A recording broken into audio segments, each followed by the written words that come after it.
The tapestry of human existence, woven through countless lifetimes, carries within it the echoes of our past actions. Spiritual teachings, in their profound wisdom, illuminate a path where certain inclinations, particularly toward patterns of self-indulgence or imbalanced focus, are seen as karmic reflections of how energy has been directed in previous lives. A central tenet points to excessive introspection or solitary pleasure-seeking as a potent catalyst in this unfolding. Consider the act itself, a solitary journey into the realm of self-focus, where one's attention narrows intensely to the confines of their own physical or mental landscape. It's a closed circuit, a singular fascination that, repeated across numerous incarnations, gradually cultivates a deep-seated energetic patterning. This isn't merely a fleeting preference. It's an energetic imprint, a karmic magnetism that draws one toward particular expressions of desire and interaction. But the narrative deepens beyond mere fixation. It intertwines with the conscious or unconscious expenditure of what is considered vital personal energy. This essence, often understood as the wellspring of one's inner strength, resilience, and resolve, is not an endless reservoir. Its frequent depletion, through acts that are solely self-serving, is depicted as a gradual erosion, leading to a subtle yet profound imbalance within an individual's overall energetic state. Imagine a constant outflow without adequate replenishment. The container, once brimming with robust vitality, slowly empties, leaving behind diminished inner resources. The relentless pursuit of intense sensory experiences, a cycle that consumes and then demands more, further accelerates this decline. The very essence that fuels one's inner drive, when squandered without mindful redirection, can lead to a less balanced demeanor, a weakening of one's inherent energetic principles. This perspective isn't about societal judgment, but about the energetic consequences of specific actions on the soul's long journey. It speaks to a profound connection between the physical, the energetic, and the spiritual, suggesting that even our most private acts carry weight across the expanse of time and self. The teachings of spiritual luminaries further illuminate this concept, placing mindful energy conservation and self-discipline at the very cornerstone of spiritual elevation. Their contention was stark. An individual's true spiritual progress is directly mirrored in their unyielding tenacity, their ability to harness and direct their inner vitality. This isn't merely about physical prowess.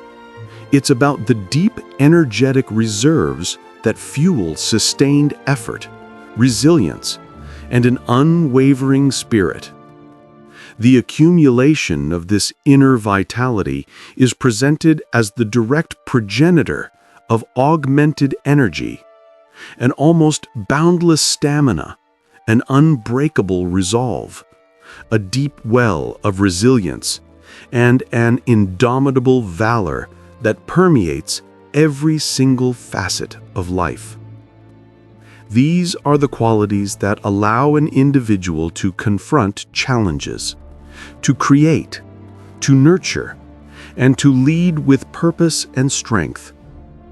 Conversely, the profligate dissipation of this vital personal essence is seen as a destructive force, a slow but certain siphoning of one's intrinsic strength. It renders an individual not just physically depleted, but also mentally lethargic, emotionally timid, and imbalanced in their bearing and reactions. This isn't to say that all expressions of self are negative, but rather that one's core essence, when compromised, distorts their natural energetic blueprint. The narrative posits a fundamental energetic truth. The conservation and conscious direction of this essence are paramount for an individual's holistic well-being and spiritual ascent. When this energy is scattered and wasted, the very foundations of one's inner identity begin to crumble, leaving them vulnerable and adrift. This perspective challenges the modern understanding of self-expression, urging a deeper introspection into the energetic costs of unchecked indulgence and its profound impact on the trajectory of one's soul. From this foundational understanding, certain imbalanced inclinations are then framed not as a destination, but as a crucial initial stage in a far more extensive process of energetic degradation, a descent along an ever-darkening path. This isn't merely a deviation, it's a specific trajectory, unfolding with a chilling and predictable sequence. The first step in this downward spiral is identified as an insidious addiction to intense pleasure itself. Here, sensory experience transcends its natural function and morphs into a potent mood-altering narcotic, a temporary escape, a fleeting high that demands increasing frequency and intensity. This chemical dependency on pleasure begins to warp the individual's inner compass. Following this, there's a gradual, almost imperceptible erosion of ancient ethical principles. These principles, once the bedrock of personal integrity and societal cohesion, begin to crumble under the relentless pressure of escalating desire. This erosion isn't just a private matter. It contributes directly to personal strife, inner conflict, and ultimately societal discord as the collective moral fabric weakens. The third step involves a distortion of one's desire nature, attributed to the excessive heat generated within the body and mind by unchecked sensory activity. This isn't just metaphorical. It speaks to an energetic imbalance that fundamentally alters the nature of desire. Self-focused indulgence, particularly when engaged in frequently and compulsively, serves to accentuate this distortion even further. It transforms into an obsessive fascination with one's own sensory experiences, a narcissistic self-absorption that detaches the individual from genuine connection. This self-contained loop prevents the outward flow of energy, trapping it within. Finally, the insatiable craving for novelty emerges as a powerful driver, exacerbating the energetic imbalance.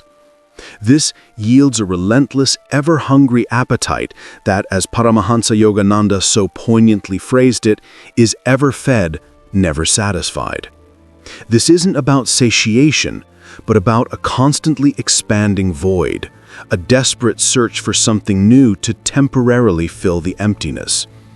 Sensory stimuli begin to expand beyond their natural scope, encompassing previously innocuous objects, deepening the spiral of imbalance. This continuum of energetic distortion, echoing through the ages, ultimately paves the way for increasingly transgressive acts, moving further and further from a balanced, harmonious order. This speaks to the perilous nature of unchecked desire, a force that, when untamed, can lead to profound spiritual and psychological fragmentation. As the continuum of energetic distortion deepens, the path veers into increasingly disturbing territory, echoing throughout the annals of history and personal experience.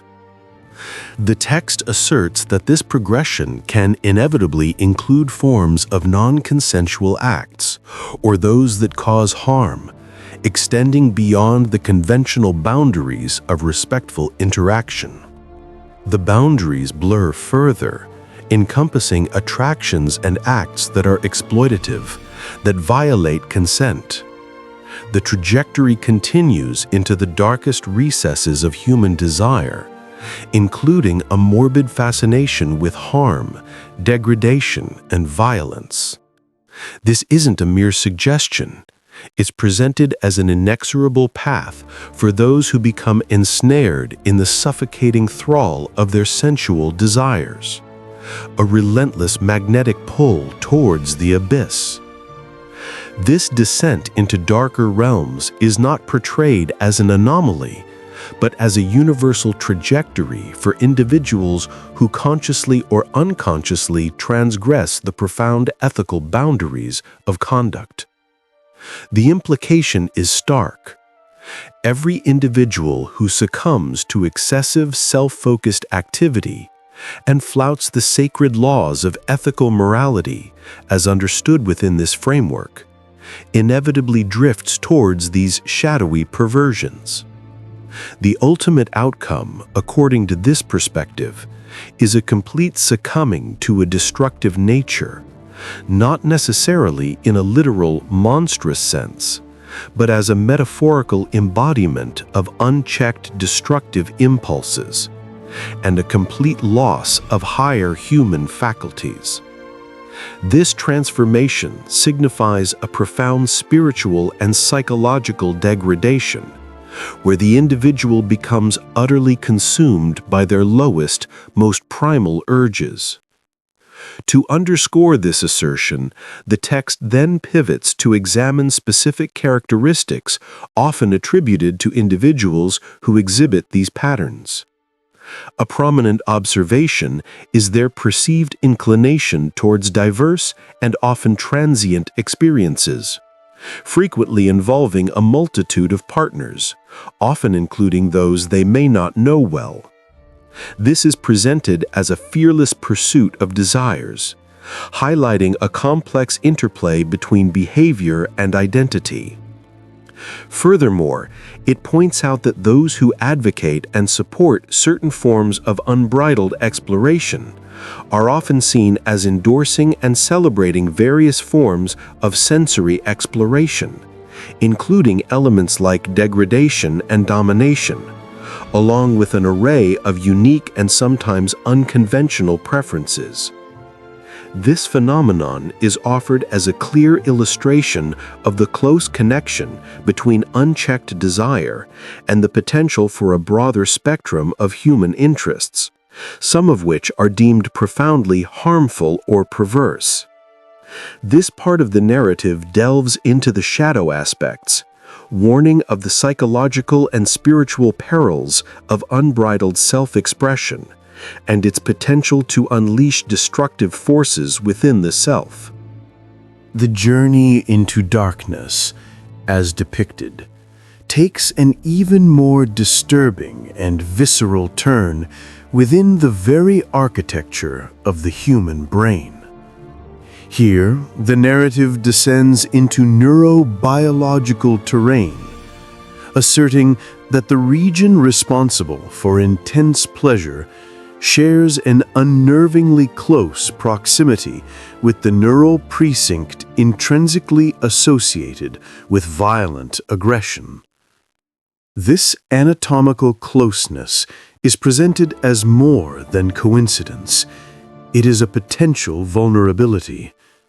Through the repetitive overheating of this cerebral territory, a metaphorical representation of intense and unchecked sensory indulgence, The inherent boundaries between these two powerful impulses begin to blur and eventually dissolve.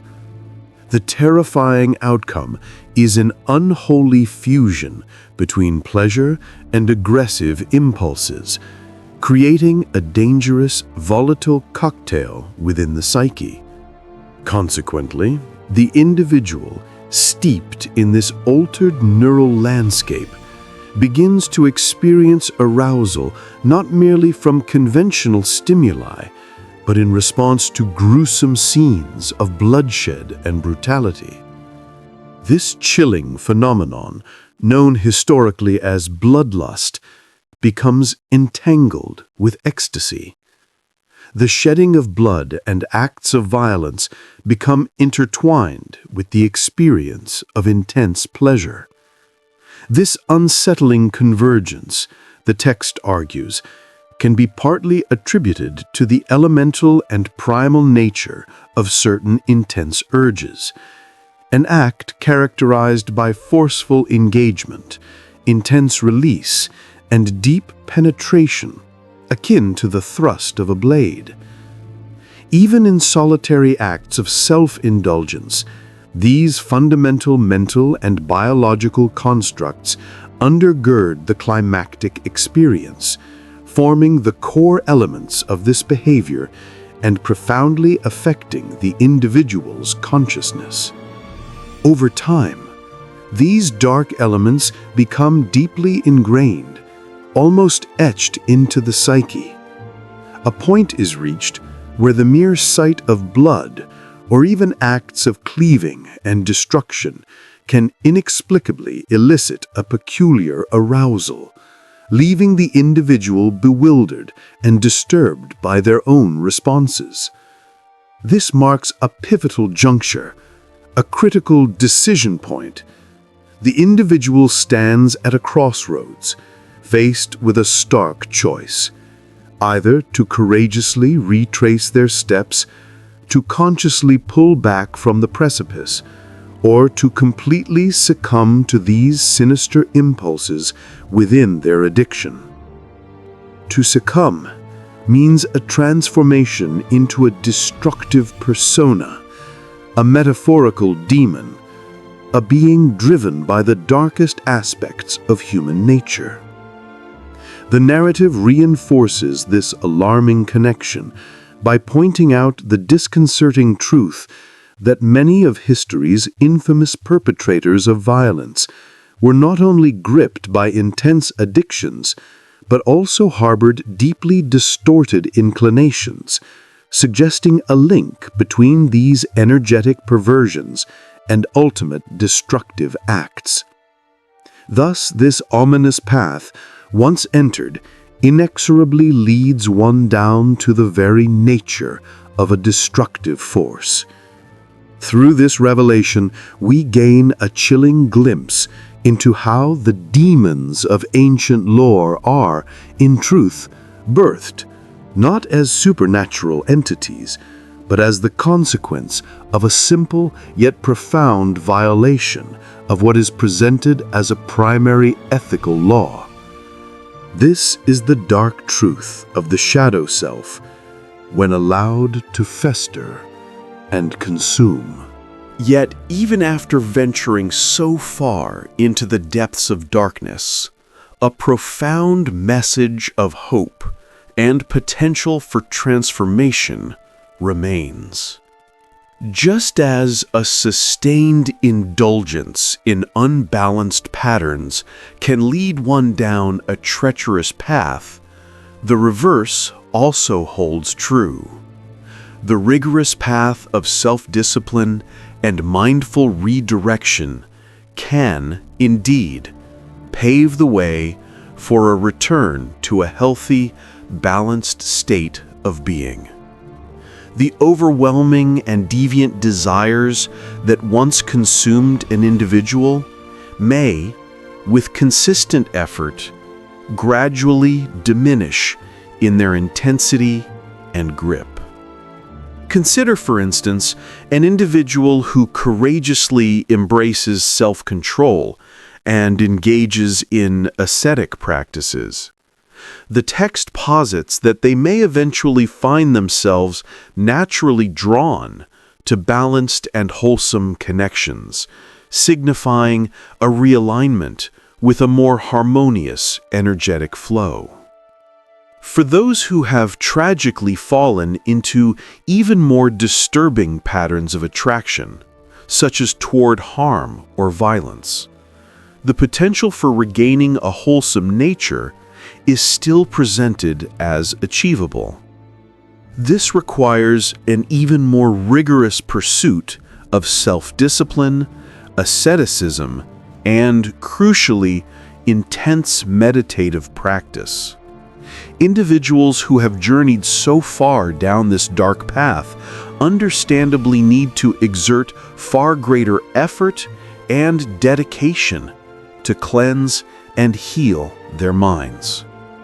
This healing extends beyond mere mental adjustment. It involves rectifying and purifying the deeply etched channels within their physical and energetic nervous systems, the very pathways that have been distorted by past actions.